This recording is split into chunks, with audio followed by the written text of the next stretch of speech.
브라운스톤, 내 안의 부자를 깨워라.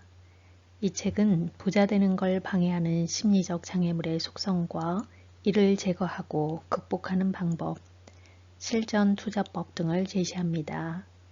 내 안의 부자를 깨우는 심리학 도구와 그 도구들에 따른 맞춤 처방을 소개하고 있습니다. 그 책 속으로 들어가 보겠습니다. 마녀 환상 대신에 자본주의 게임의 룰을 배워라. 마녀 환상 대신에 진짜 현실을 보아야 한다. 부동산이 오르는 건 투기꾼 때문이 아니라 저금리 때문이다.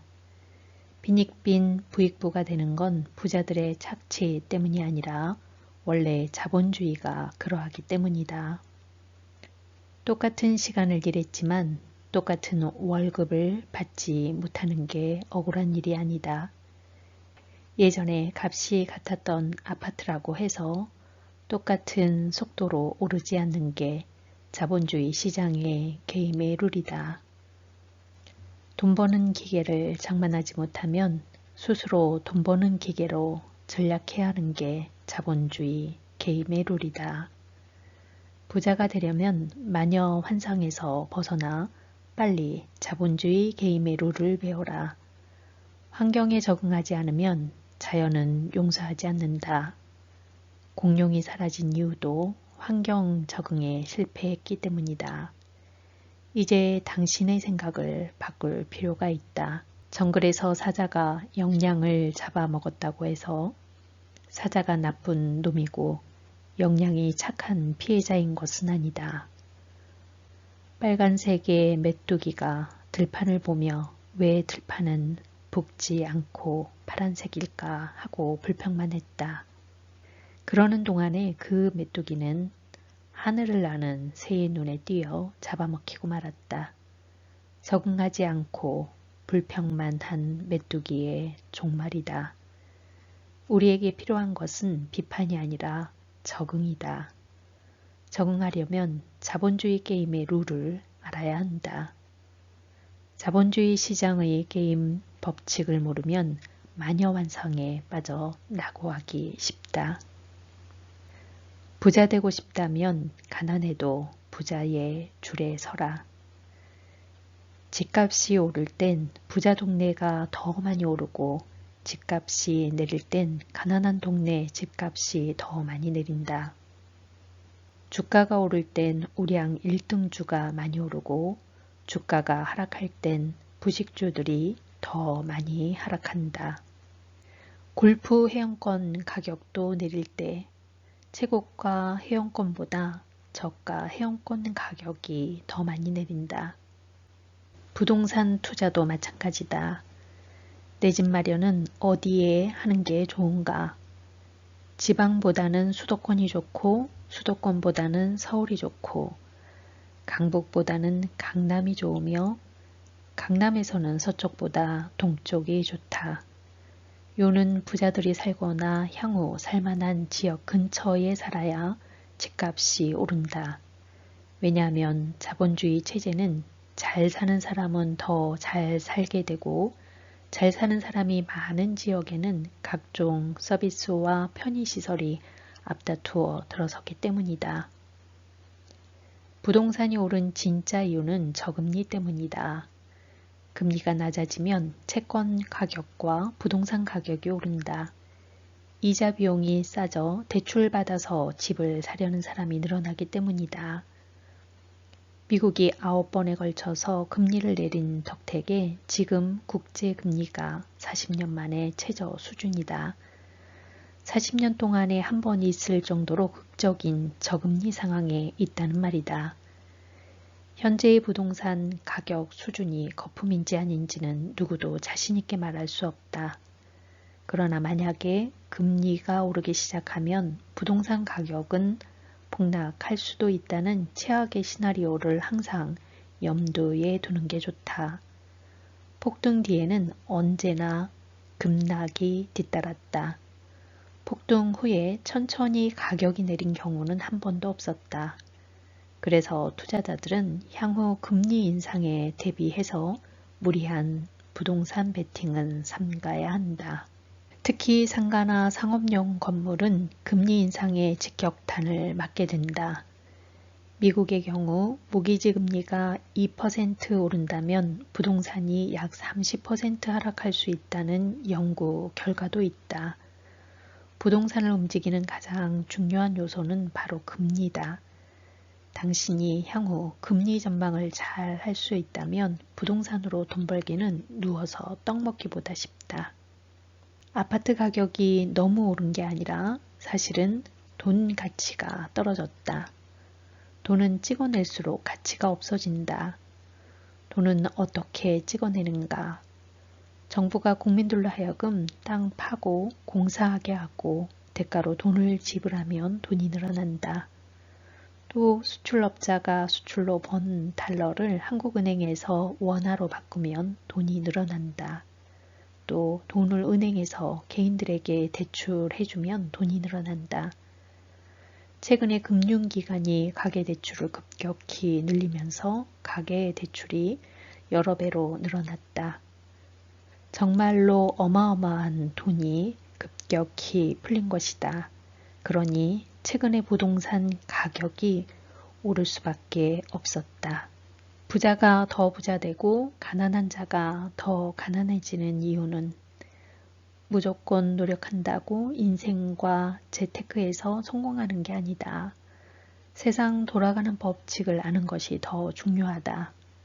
열심히 하되 법칙을 따라야 성공한다. 그러면 세상 돌아가는 법칙은 무엇인가?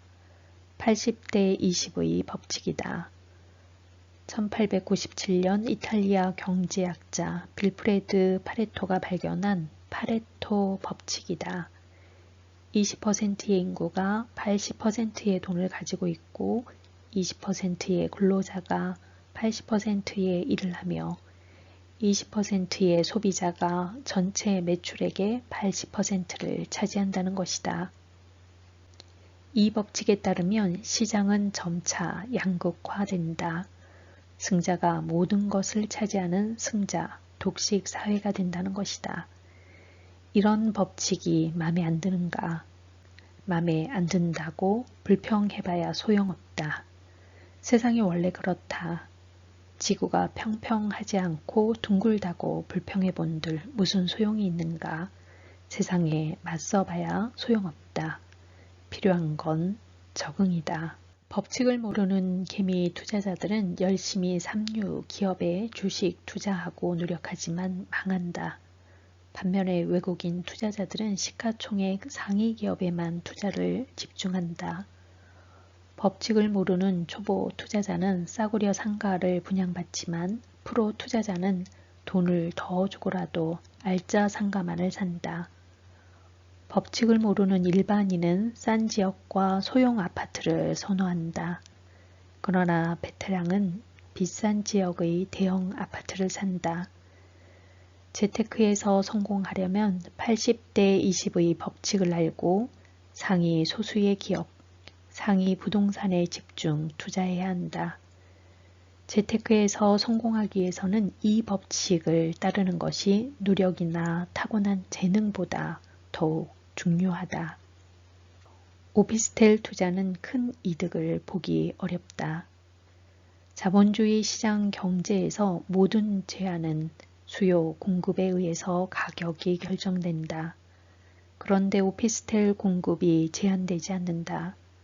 오피스텔을 지을 땅이 너무 많다.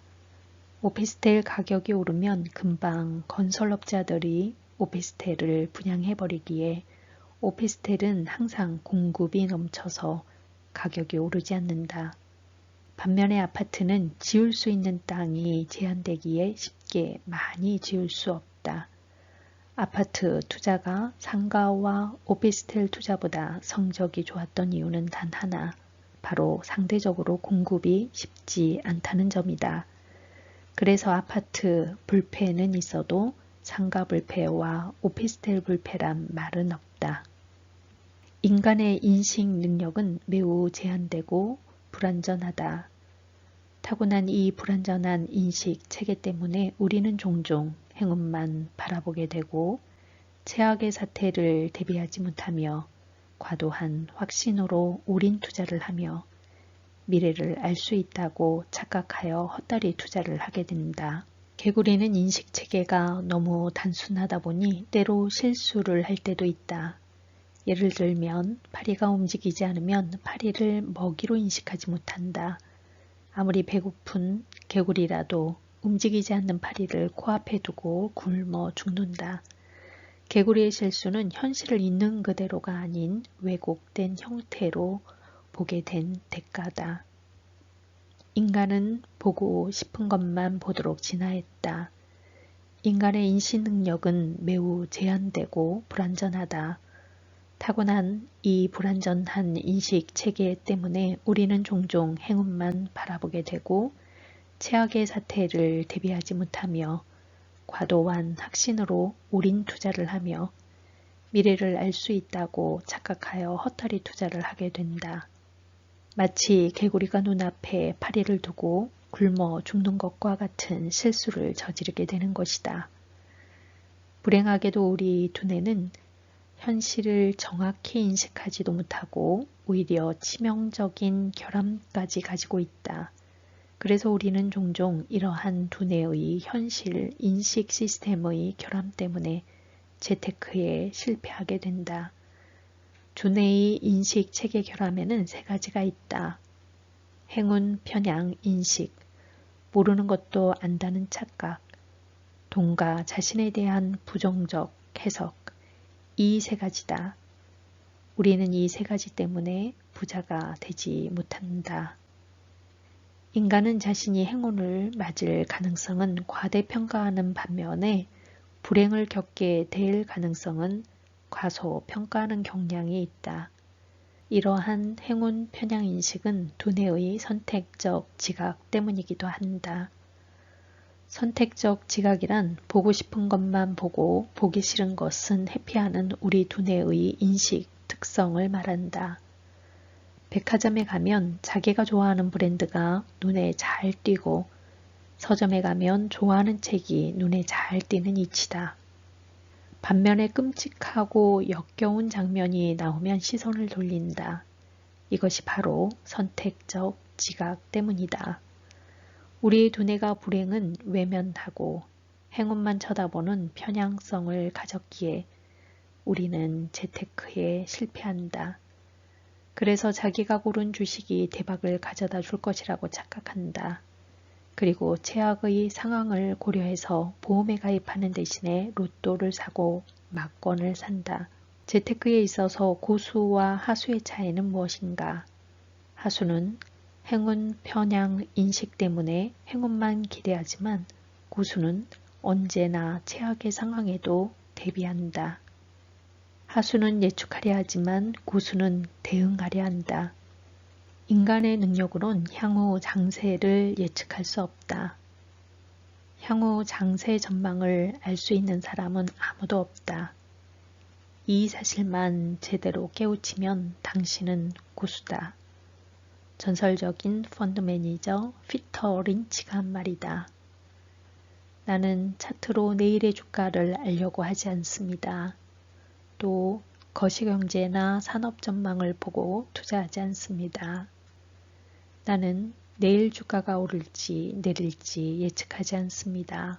미래는 절대 예측 불가능하다는 사실을 꺼림칙하더라도 받아들이십시오. 워렌 버핏이 충고다. 인간은 미래를 예측할 수 없다. 왜 그런지 살펴보자. 세포 분열이나 면역 체계 그리고 경제 활동은 살아있는 당구공처럼 움직이기에 본질적으로 예측이 불가능한 분야다. 인간 활동과 관련된 경제 활동은 비선형적 움직임을 보이기 때문에 예측할 수 없다. 미래는 알 수 없는 것이다. 그럼에도 불구하고 대다수 사람은 내일, 다음 달, 내년의 주가, 환율, 금리, 부동산 가격을 알 수 있다고 착각한다. 그러한 착각 때문에 재테크에서 번번이 실패하는 것이다. 그럼 왜 인간은 모르는 것도 안다고 착각하게 될까? 인간은 두뇌의 치명적인 인식체계의 결함 때문에 모르는 사실도 안다고 믿는다는 게 밝혀졌다. 자신에 대한 부정적인 평가와 열등감이 바로 부자가 되는데 가장 큰 방해꾼이라는 사실을 깨닫지 못하는 사람이 너무 많다. 카네기 같은 사람은 부자 될 첫 번째 조건을 가난한 집에 태어나는 것으로 들었다. 가난한 집에서 태어나는 게 오히려 많이 배우고 훈련받을 수 있는 좋은 기회라고 말한다. 자신에게 부자 되는 주문을 걸어라. 말에는 자기 암시와 자기 예언에 힘이 있다. 신에게 기도하고 주문을 외우면 이미 자기 자신에게 변화가 일어난다. 잠재의식은 바라고 원하는 바대로 인생을 이끌어간다. 그래서 말버릇이 중요한 것이다. 나는 부자가 될 것이다. 불확정성의 원리를 배워라. 하이젠베르크의 불확정성의 원리는 나에겐 복음과도 같았다. 인간의 운명과 미래는 확정되어 있지 않으며 누구나 노력하면 부자가 될 수 있다. 부자와 가난한 자는 타고나는 것이 아니다.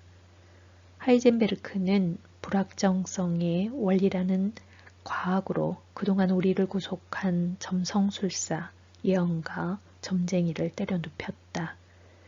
필자는 부자가 될 수 있다는 믿음이 흔들리면 언제나 불확정성의 원리를 다시 읽곤 자신감을 찾았다. 결국 하이젠베르크의 불확정성의 원리에 따르면 미래란 확정되어 있지 않기에 예견할 수 없고 그렇기에 정해진 운명이란 없다.